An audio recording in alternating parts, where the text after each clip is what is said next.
lah lamar adan duhur lah mulai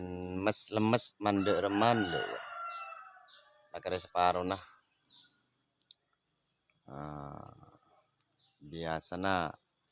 mun pasaan pertama ya agak diabit deh ya siapu kah deh ya betul paling kuat sehat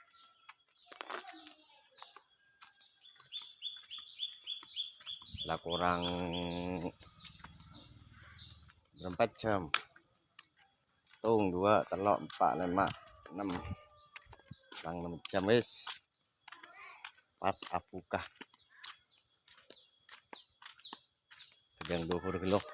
pas tedung lo bro mon se tak kuat ngakan apa satu gelar nak kena ini nolong ring tuh